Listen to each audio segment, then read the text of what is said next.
할렐루야. 여러분에게 만약에 생의 마지막 5분이라는 시간이 여러분에게 주어진다면 여러분은 어떤 말을 누구에게 하시겠습니까?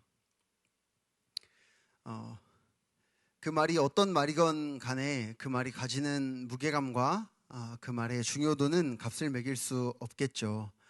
물론 생의 마지막 5분, 숨이 넘어가는 그 5분에 어떤 말을 할 수 있겠습니까? 숨이 막 꼴딱꼴딱 넘어가는데 어떤 말을 할 수 있겠어요? 그러나 우리가 평상시에 어떤 나의 마지막을 생각하고 늘 유념하고, 특별히 우리 그리스도인들은 누구나 그 우리의 결국을 바라보며 살아가는 존재들 아니겠습니까? 잘 살기 위해서 우리는 믿는 것이 아니라 잘 죽기 위해서 우리는 믿는 줄 믿습니다. 그러므로 우리는 나의 생의 마지막에 어떤 말을 내가 남길 수 있을까? 또 누군가에게 그 말을 전해줄 수 있을까? 이것을 우리는 늘 가슴에 새기면서 살아가야 합니다. 소위 유언이라고 말하는 내용은 그 한 사람의 평생을 담아내고 또 평생을 마감하면서 마지막으로 남기는 말이기 때문에 굉장히 중요합니다. 우리가 함께 읽은 오늘 본문의 말씀, 여호수아 23장의 말씀은 이 여호수아라는 인물이 그의 인생을 마감하면서 그의 사역을 정리하면서 그의 삶을 이제 정리하면서 마지막으로 하나님의 백성들에게 남기는 말입니다. 여호수아 23장 2절 말씀에 이렇게 말하고 있습니다. 여호수아가 온 이스라엘 곧 그들의 장로들과 수령들과 재판장들과 관리들을 불러다가 그들에게 이르되 나는 나이가 많아 늙었도다. 아멘. 온 이스라엘을 다 불러 모았습니다. 공동체의 모든 일원들, 다음 세대에 이르기까지 이 말을 꼭 들어야 하는 모든 사람들을 다 불러 모았습니다. 이 말은 여호수아 1장, 사실 23장 1절부터 16절까지의 내용인데요.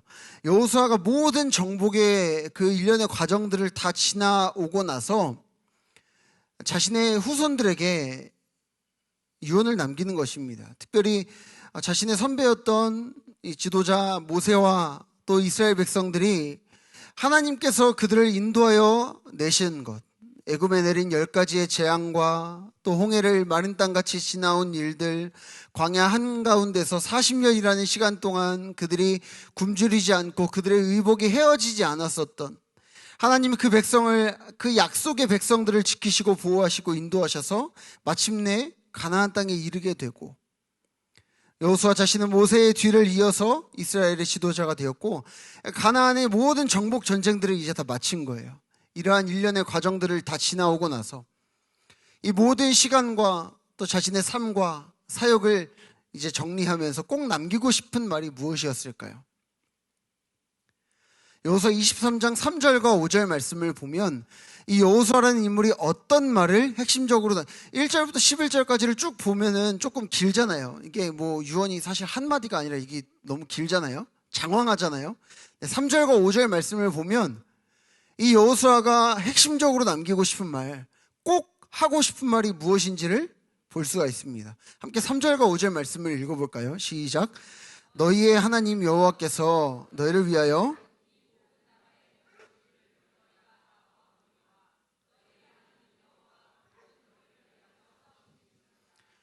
너희 하나님 여호와 그가 너희 앞에서 그들을 쫓아내사 너희 목전에서 그들을 떠나게 하시리니 너희 하나님 여호와께서 너희에게 말씀하신 대로 너희가 그 땅을 차지할 것이라. 아멘. 저기 주황색으로 표시된 부분, 두 부분을 보면 제가 지금 목에 담이 걸려가지고 조금 교만해 보인다고 할지라도 이해해 주시기를 바라겠습니다. 3절과 5절 말씀에 두 가지를 말하고 있습니다. 하나는 3절 말씀에 여호와께서 너희를 위하여 싸우셨다 라는 내용이고요. 하나는 5절 말씀에 너희 하나님 여호와께서 너희에게 약속하신 대로 너희가 그 땅을 차지하게 될 것이다 라는 거예요. 하나는 싸움에 관한 이야기고 하나는 정복에 관한 이야기입니다. 그러니까 이 싸움과 정복이 여호수아라는 인물이 자신의 모든 삶을, 얼마나 삶을 방대하게 살았습니까? 성경 말씀 여호수아서 전체를 다 읽어보더라도 이것보다 더 영화 같은 드라마 같은 이야기가 어디 있겠습니까? 이 모든 일련의 과정, 정복 전쟁, 수많은 정복 전쟁들, 수많은 성공의 사례들, 실패의 사례들을 다 정리하면서 이 모든 시간을 되돌아보고 정리하며 하나님의 백성들에게 꼭 전하고 싶은 단어 두 가지가 싸움과 정복이라는 거예요. 하나님께서 싸우셨고 우리에게는 정복해야 할, 차지해야 할 소명이 있다라는 것입니다. 그런데 이 3절과 5절 말씀에서 이 싸움과 정복에 관한 이야기 중에서 중요한 것이 한 가지 있습니다. 3절에 싸우신 이신이라 라고 번역이 된 이 단어의 정확한 의미를 보면 이것은 분사의 형태로 되어 있습니다. 단순히 이전에 있었던 어떤 과거의 한 장면을 말하는 것이 아니라 이것은 진행의 개념입니다. 이것은 상태의 개념이에요.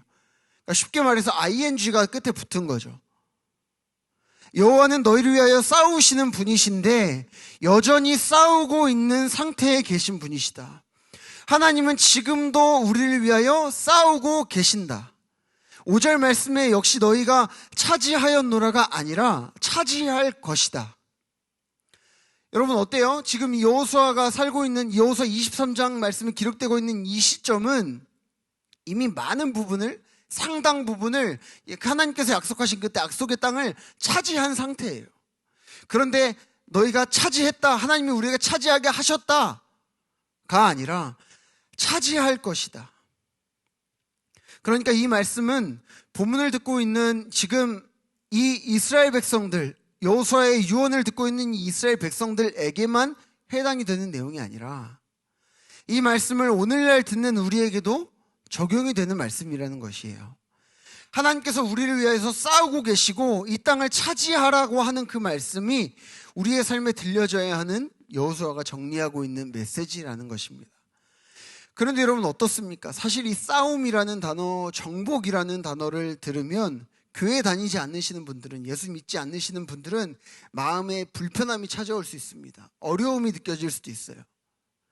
종교는 사랑을 실천하는 것 아닙니까? 남을 배려하고 존중하고 남을 품어줘야 하는 게 종교 아닙니까? 그런데 싸움이라뇨? 가당키나 합니까? 너무 기독교 무례한 것 아닙니까? 너무 투쟁적인 것 아닙니까? 너무 배타적인 거 아닙니까? 너무 이기적인 거 아니에요? 이러한 부분들이 믿지 않는 분들에게는 상당한 어떤 마음의 부담감을, 또 불편함을 가져다 준다는 것입니다. 반대로 교회를 다니고 있는 우리에게도 내가 정복하고 또 내가 어떤 면에서는 하나님께서 말씀하신 그 선한 영향력을 이 땅 가운데서 소금이 되어야 하고 빛이 되어야 한다는 그 말씀을 이 땅에서 펼쳐야 한다는 걸 말을 들었기 때문에 내가 이것을 하기는 해야 하는데 이것이 어떤 의미인지 막연하게 그냥 해야 되는 것 정도만 알고 있는, 혹은 잘 이해되지 않거나 하는 경우가 많이 있습니다. 여러분, 싸움, 정복, 우리의 삶에서 어떻게 펼쳐내야 할까요? 우리 넓은 집으로 이사를 가야 할까요? 집은 다운그레이드 하는 거 아니라고 하니까 30평대 살다가 40평 살고, 혹은 부동산 투자를 막 공격적으로 해가지고 땅을 점점 넓혀가야 할까요? 오늘날 이 싸움과 정복의 메시지가 우리의 삶에 어떻게 나타나야 하는 것일까요? 과연 이 싸움과 정복의 메시지는 지금을 살고 있는, 2023년을 살고 있는 나에게는 어떤 의미이고 또 나는 이것을 실제로 어떻게 이룰 수 있을까요? 오늘 말씀처럼 정글에서 정원을 보기 위해서 저는 세 가지를 정리해 보았는데요. 첫 번째는 오늘 우리의 삶이고, 두 번째는 세상이 우리에게 던지는 도전이고, 세 번째는 다시 시작하는 우리의 삶입니다. 이 세 가지를 통해서 여호수아의 그 간곡하고 중요한 메시지가 지금 우리의 삶에 하나님의 음성으로 들려지는 은혜가 있으시기를 간절히 축원합니다. 먼저 오늘 우리의 삶입니다. 여러분, 우리의 삶을 한번 찬찬히 들여다봅시다. 지금 나의 현 주소를 한번 보자는 말이에요. 사실 우리에게 있어서 이 싸움과 정복의 메시지가 가장 막연하게 들리는 원인은 지금 나의 삶의 모습이 형편없다고 느끼기 때문입니다. 우리에게 있어서 하나님에 대한 이야기를 소개하거나 들을 때 가장 먼저 떠오르는 여러 가지 이미지들이 있을 것입니다. 하나님 어떤 분이십니까? 물어보면 하나님은 사랑의 하나님, 하나님은 위로의 하나님, 평화의 하나님, 용서의 하나님, 자비와 긍휼과 오래 참으시는 하나님, 또 우리의 걸음을 인도하시는 하나님. 그런데 싸우시는 하나님, 이것은 우리에게 생소한 것이 사실입니다. 성경은 왜 굳이 싸우시는 하나님에 대해서 이야기하고 있을까요? 지금 우리가 살아가는 세상이, 지금 여호수아가 살아가는 세상처럼 정복해야 할 어떤 땅이 있습니까? 막 땅 밟기 해야 돼요? 막 빙빙빙빙 돌아가면서 그 땅을 차지해야 됩니까? 물리적으로 어떤, 여러분이 바라는 어떤 지역이 있으세요?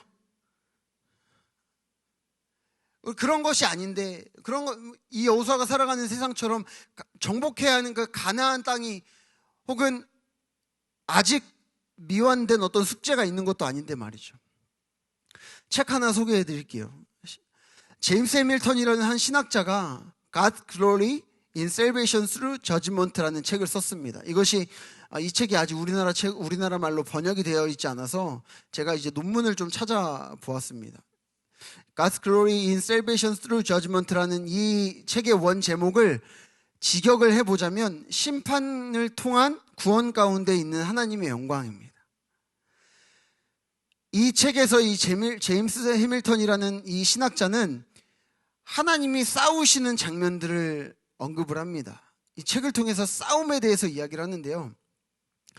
하나님은 아담과 하와를 유혹하여 범죄하게 한 그 사탄과 싸워서 그를 심판하심으로, 애굽에서 종로를 타고 압제를 하였던 그 애굽과 싸워 그들을 심판하심으로, 이스라엘 백성들을 죽음의 그림자 앞까지 내몰았던 그 아말렉 족속들과 싸워서 그들을 심판하심으로, 가나안 땅에서 하나님을 대적하고 이스라엘 백성들의 모든 삶을 유혹해왔던 가나안 족속과 싸워서 그들을 심판하심으로, 아수르와 바벨론과 같이 그 땅을 살아가던 이스라엘 백성들을 공격하고 그 수많은 이방 나라들과 함께 싸워 그들을 심판하심으로, 나아가서는 지금도 공중의 권세 잡은 자들이 우리를 유혹하고 넘어뜨리려 하고 있지만 궁극적으로 그들과 싸워서 그들을 심판하심으로 그 영광을 드러내시고 우리의 구원을 이루어내신다는 것입니다. 할렐루야.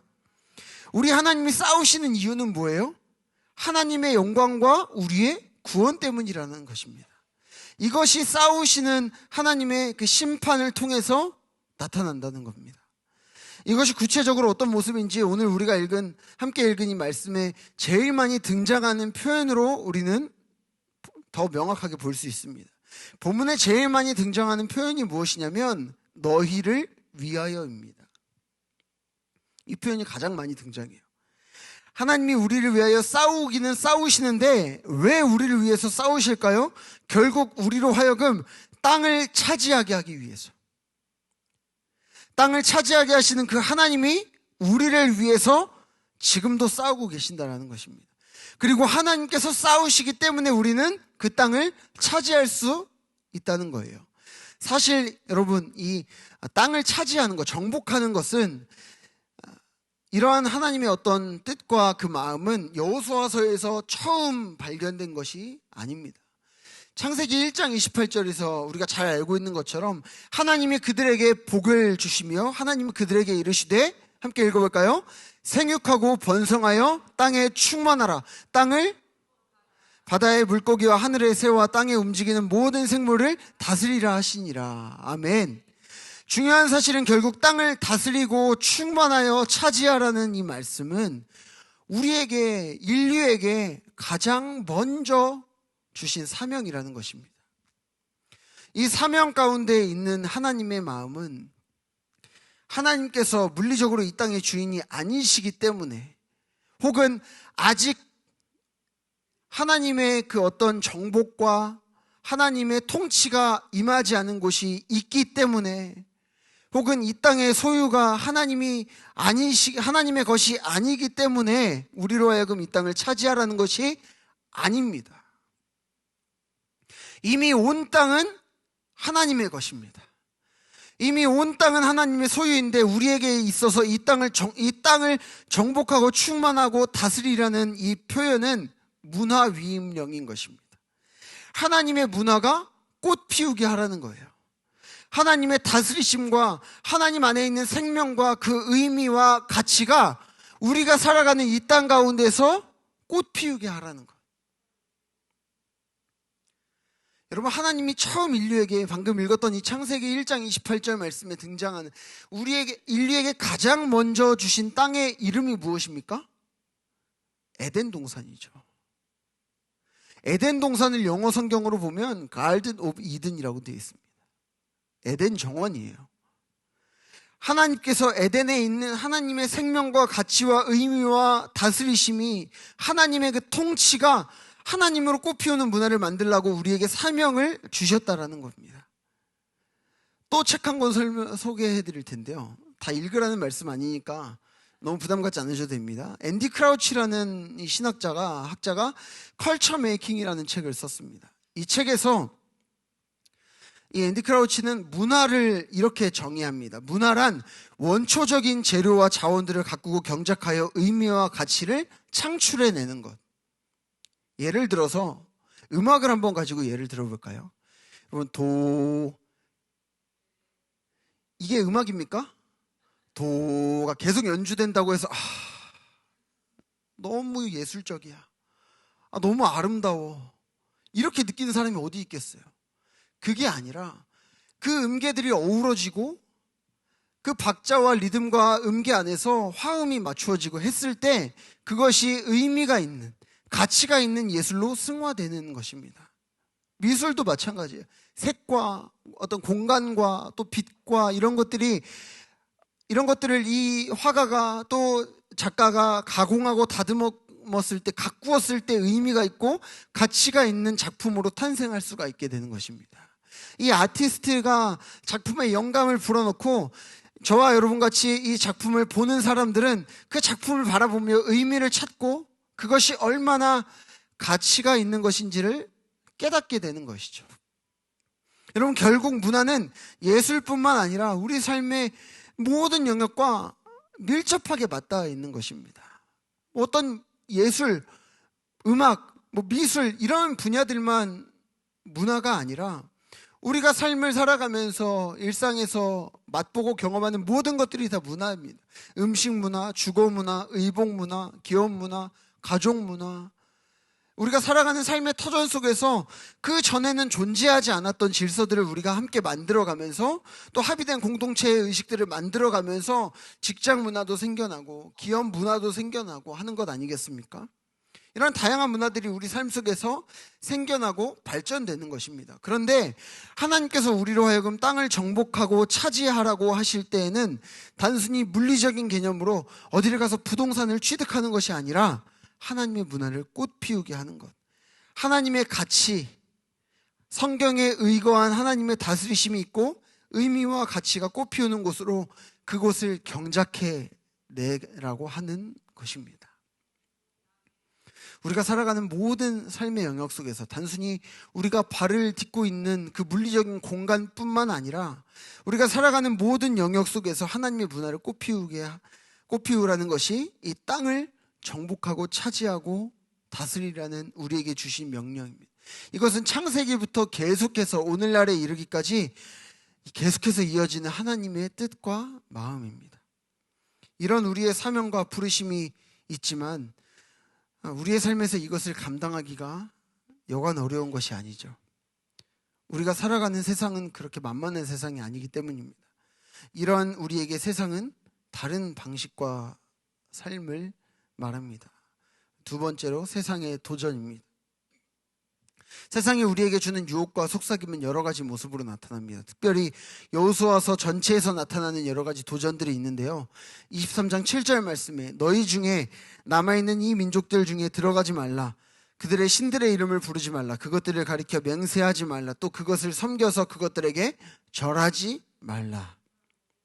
우리는 이 땅에서 살아가고 있지만 아직 이곳에 남아있는 하나님을 향한 그 도전, 우리를 향한 유혹이 있기 때문에 하나님께서 말씀하신 문화를 꽃피우기란 쉽지가 않습니다. 여러분, 이러한 도전 속에서 우리의 삶을 경작하지 못하도록 막아내는 여러 가지 요소들이 있는데 전 세 가지를 여러분들에게 말씀드리고 싶습니다. 첫 번째는 교만입니다. 두 번째는 불신이고 세 번째는 부정함입니다. 하나님 없이도 내 손으로 일굴 수 있고 내가 더 열심히 일하는 것으로 하나님을 의존하고 싶지 않은, 하나님을 의존하며 살아가고 싶지 않은 그 마음의 교만함이 아이성 전투의 패배로 이어지게 됩니다. 내가 분명히 계곡과 계곡 사이를 차지할 수 있을 것이다 라고 말씀하신 그 하나님의 음성을 신뢰하지 못하는 그 불신의 요셉 자손들은 그 땅을 차지하지 못하였습니다. 하나님께서 우리의 삶을 향하신 그 구별됨을 사모하는 것이 아니라, 그 경건과 그 거룩을 사모하는 것이 아니라 적절한 타협을 이루어낼 때 성경 속에서 아간의 부정함으로 그것이 나타나게 되었습니다. 여러분, 이러한 교만과 불신과 부정함은 우리의 삶의 나태함과 또 게으름과 안일함과 무관심으로 결과를 냈습니다.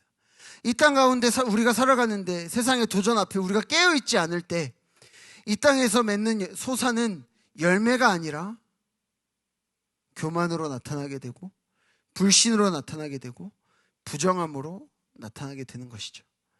이 불신들이 우리의 삶을 덮어 나가면서 세상은 정원이 아니라 정글로 뒤바뀌게 되는 것입니다. 하나님을 신뢰하고 싶지 않은 그 열망으로, 내가 하나님보다 내 삶을 더 잘 안다는 그 생각으로, 내 인생의 주인공은 하나님이 아니라 나라는 그 교만함으로, 나는 다른 이의 도움이 필요 없다는 그 마음의 오만함이 우리의 삶도 점차 정글로 만들어버린다는 것입니다. 하나님께서 분명히 이 땅 가운데 내가 너희를 위하여 싸우니 가서 차지하라고 말씀하시지만 그저 내 삶의 조그마한 즐거움과 오락과 유흥과 관심으로 그저 이 정글의 무료함을, 우리가 살아가는 이 세상에서의 외로움과 안일함을 덮을 수 있는, 또 있을 것 같은 그러한 생각들로 결국 우리는 세상의 그 도전 앞에 우리도 모르는 사이에 우리의 믿음이 잠식당하고 우리의 무릎이 그 앞에 꿇게 된다는 것입니다. 그러나 여러분, 정글과 같이 얽히고 설킨 이 현장이 정글 속에서 정원을 보게 하시는, 또 정글을 정원으로 경작해 나가기를 원하시는 그 하나님이 부르신 곳인 줄 여러분 믿으시기를 바랍니다. 하나님께서 분명히 싸워주시고 우리에게 차지하라고 말씀하시고 초청하십니다.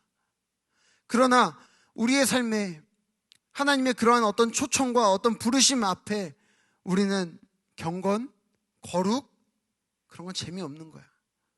경건은 가능하지도 않아. 그것은 일주일에 하루 교회에서나 가능하지. 더 나아가 경건은 답답한 거야. 경건? 그런 건 세상 이 시대와 맞지 않아. 그거 너무 고리타분한 거 아니야? 사회생활하면서 어떻게 경건하게 살아? 목사님 뭘 모르시네. 마치 경건 이퀄 세상과 담 쌓고 사는 것, 재미없고 지루한 것, 이러한 등식을 만들어 놓고 이러한 거짓된 가치관에 속아서 하나님 앞에 경건하게 사는 것이 얼마나 영광스럽고 또 얼마나 능력이 있고 얼마나 가치 있고 얼마나 기쁜지 확인조차 해보려는 그 노력과 이런 애씀이 아무것도 없이 부정함과 타협하고 하나님을 불신하며 살아가고 내 인생의 주인공은 나라는 그 교만함 속에서 살아가는, 이 세상에 말하는 방식처럼 살아가는 것이 어쩌면 저와 여러분의 현주소인지 모르겠습니다. 정글이 점차 어지러움으로 뒤덮이고 또 점차 어두워지고 빛이 들어오지 않고 인간의 영혼은 점차 더 곤고해져서 어떻게든 정글로부터 벗어나고 싶고 피하고 싶은 마음에 조그마한 일탈, 여행이나 유흥이나 오락이나 관계 등으로 만족을 찾고자 하는 것이 우리의 모습이 아닌지도 모르겠습니다. 하나님께서, 그 우리의 하나님 아버지께서는 우리로 하여금 이 땅을 차지하라고 말씀하시지만 늘 우리는 우리의 눈길이 가 있는 저 땅을 바라보며 불평하고 원망하고 그저 나의 삶에 허덕이고 있는 것이 우리의 삶의 모습입니다. 이렇게 세상이 요구하는 방식이 우리의 눈을 가리고 하나님을 믿지 못하게 하는 것이죠. 그러나 하나님은 우리를 세상의 도전 앞에 무릎 꿇게 하지 않으시고 우리에게 다시 일어설 수 있는 새 힘을 주시는 분이신 줄 믿습니다. 우리에게 앞으로 나아갈 것을 명하십니다. 이것이 세 번째 우리의 출전입니다. 여호수아 23장 8절부터 10절까지의 말씀을 우리 같이 읽어보겠습니다. 시작. 오직 너희의 하나님 여호와께 가까이 하기를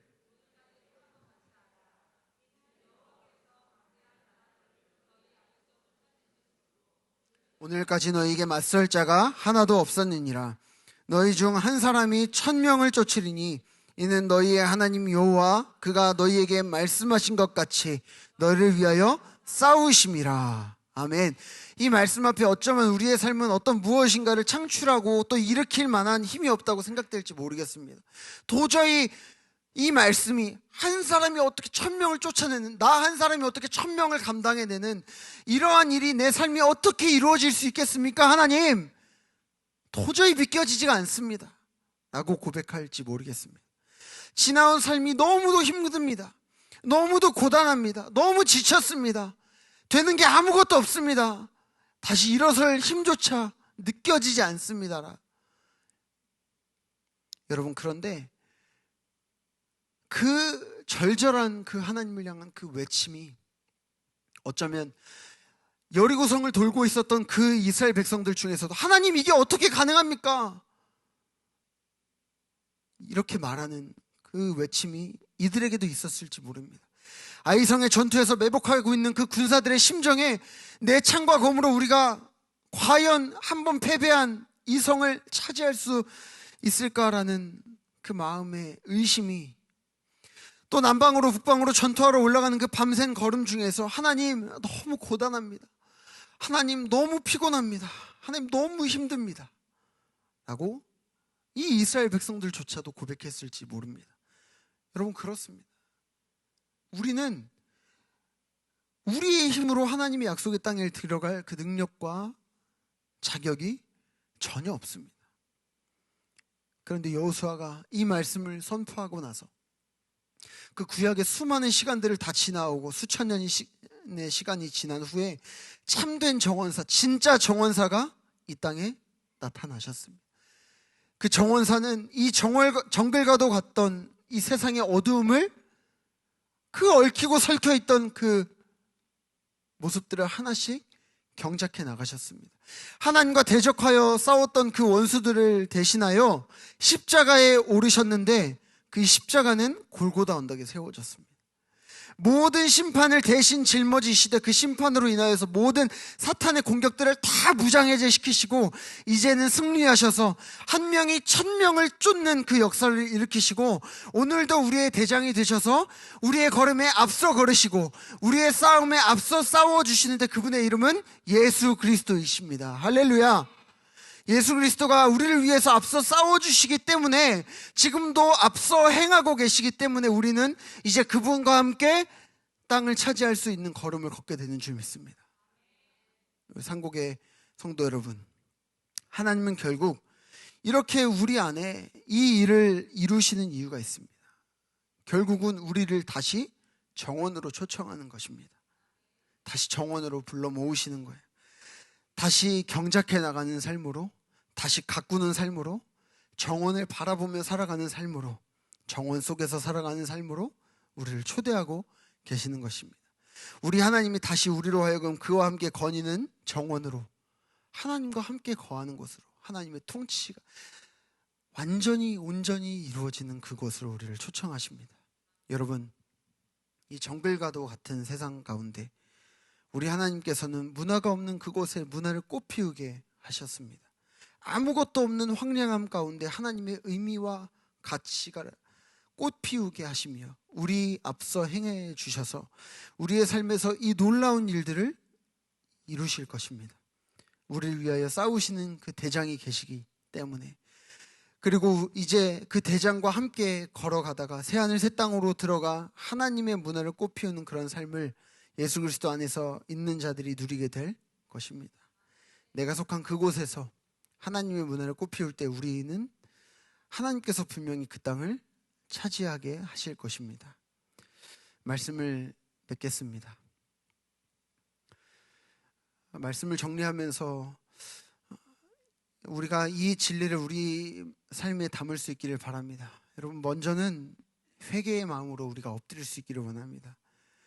여러분, 우리 마음에 지금도 자리하고 있는 하나님을 향한 그 교만, 하나님 없이도 가능하다라고 하는, 내 삶은 나의 것이라고 하는 그 교만, 또 그 하나님을 향한 불신과 그 원망과 또 나의 삶에 여러 가지 모습들로 나타나는 거룩하지 못한 그 부정함들이 있었다면, 우리를 통해서 정글에서 정원을 보게 되길 원하시는 그 주님과 함께 걸어가는 마음으로 하나님의 통치를 구하고 인정하는 마음으로 돌이킬 수 있기를 원합니다.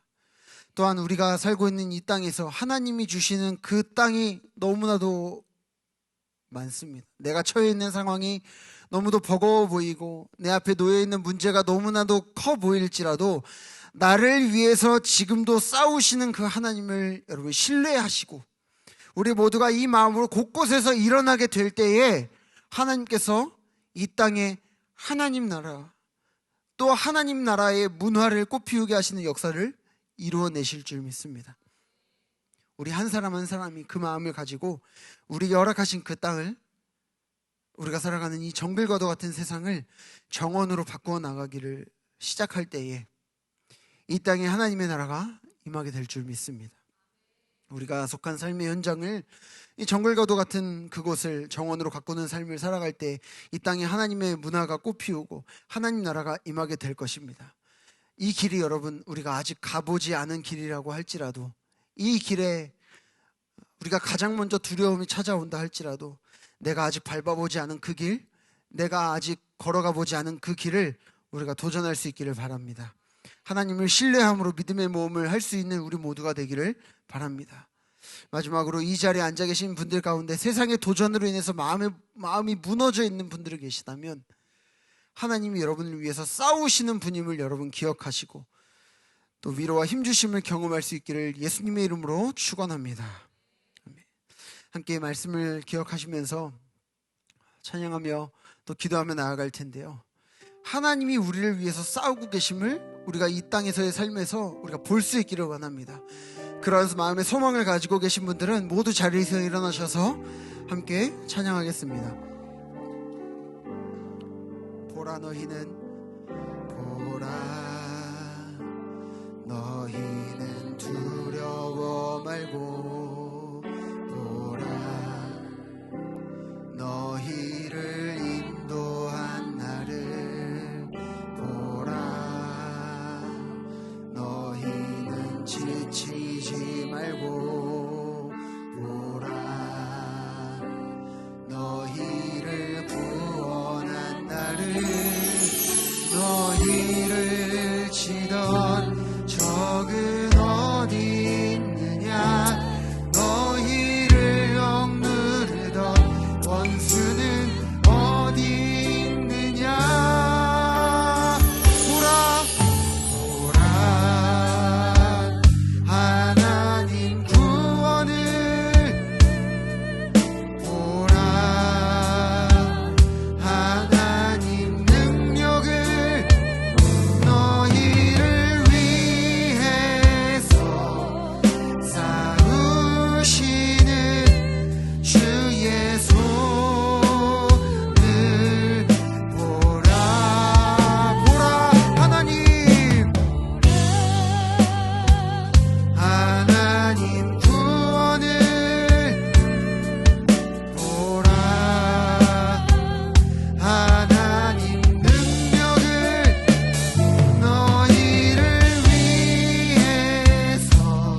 계시던 적은 어디 있느냐 너희를 억누르던 원수는 어디 있느냐 보라 보라 하나님 구원을 보라 하나님 너희를 위해서 싸우시는 주의 손을 보라 보라 하나님 구원을 하나님 구원을 보라 하나님 능력을 너희를 위해서 싸우시는 주의 손을 우리 함께 고백합니다. 다 주의 크신 이름 높이며 다 주의 크신 이름 높이며 우리에게 행하신 위대한 일 감사합니다. 주의 신실하신 그 사랑 온 땅과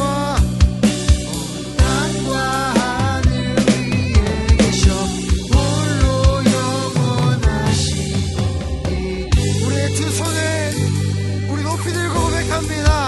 다 주의 크신 이름 높이며 다 주의 크신 이름 높이며 우리에게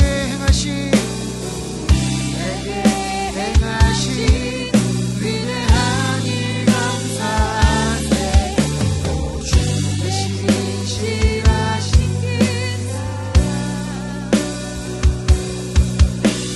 땅과 하늘 위에 계셔 홀로 온 땅과 하늘 위에 계셔 홀로 영원 온 땅과 하늘 위에 계셔 홀로 영원하신 이름 할렐루야 우리를 위해서 싸우시는 주의 이름을 찬양합니다. 우리의 삶을 인도하시는 주의 이름을 찬송합니다. 우리를 위해서 지금도 역사하시는 하나님 우리 위해 일하시는 주의 이름을 찬송합니다. 아멘. 우리 이렇게 기도하기 원합니다. 하나님 지금도 여전히 살아계시고 하나님 지금도 우리의 삶에 역사하시고 하나님 여전히 우리의 삶에 일하고 우리의 삶을 위해서 우리가 마침내 차지하게 될 그 땅을 위해서 지금도 싸우고 계시지만 이 우리의 믿음 없음이 주님을 바라보지 못하게 하는 우리 마음의 교만함과 또 우리의 불신과 우리 삶의 여러 가지 모습들로 나타나는 그 부정함들을 하나님 앞에 모두 내어드리기를 원합니다. 하나님 문제에 나의 시선을 빼앗기고 또 삶의 세상의 그 가치관에 내가 유혹이 되어서 내가 현혹되어서 하나님을 향한 교만과 불신으로 또 부정함으로 살아가고 있는 것이 나의 삶의 현주소이지만 하나님 말씀을 통해서 내가 다시 결단하오니 하나님 문제를 바라보는 것이 아니라 그 세상의 방식과 유혹과 그 가치관에 얽매이는 것이 아니라 문제 뒤에 계신 그 하나님 세상보다 크고 능하신 그 하나님을 내가 바라보며 살아갈 수 있도록 하나님 나의 삶에 임하여 주시고 나의 삶을 통하여 일하여 주시고 나를 붙들어 주시옵소서. 그래서 나의 삶에 하나님 나라와 문화가 꽃피우는 삶 정글 속에서 정원을 바라보게 하시는 그 하나님의 뜻을 이루어드리는 삶을 살아갈 수 있도록 우리 함께 주의를 부르면서 기도하겠습니다. 주여 하나님 아버지 하나님 우리의 삶의 여러가지 모습들로 찾아오는 그 세상의 가치관과 또 세상의 유혹 속에서 내가 주님 바라보기를 원합니다. 하나님 이 정글과도 같은 하나님 여러가지 문제와 또 얽히고 설킨 이러한 삶의 모습 속에서 하나님 내가 주님 바라보기를 원하오니 하나님 나의 삶 속에 하나님 하나님이 어려워지러운 이 세상 속에서 내가 주님 바라보며 살아갈 수 있도록 하나님 역사하여 주시옵소서. 하나님, 내가 주님을 향한 그 교만과 불신과 부정함으로 살아간 것이 아니라 하나님을 온전히 바라보며 하나님의 뜻을 따라 살아가는 우리가 될 수 있도록 역사하여 주시옵소서.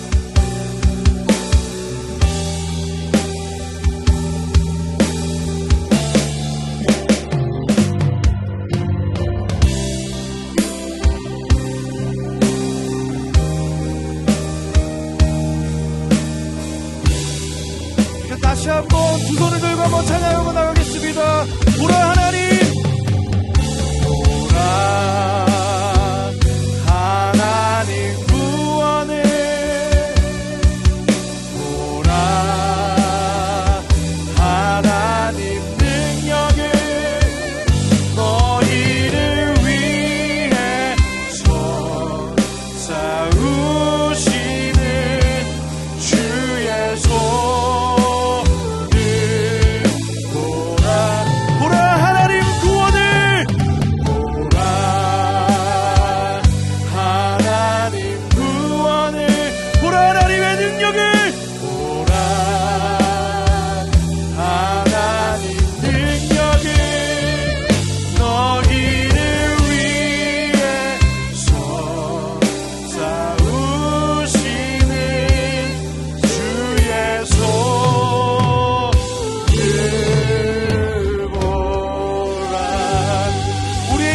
정글과 같을지라도 우리의 손을 붙드시는, 오늘도 우리의 그 삶의 현장에서 우리를 대신하여 싸우고 계신 그 하나님을 찬양합니다. 하나님 홀로 영광 받아 주시옵소서. 하나님께 감사와 영광의 박수 올려드리도록 하겠습니다.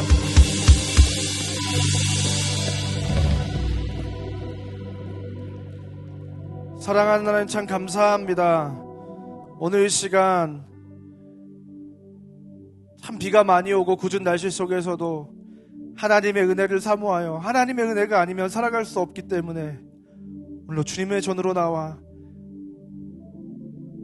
하나님을 예배하게 하시고 하나님의 말씀을 듣게 하시고 하나님께 우리의 삶의 모든 문제를 내려놓고 우리를 위하여 싸우시는 그 하나님의 손길을 기대하며 하나님 앞으로 우리의 모든 삶을 의탁하게 하시니 감사합니다.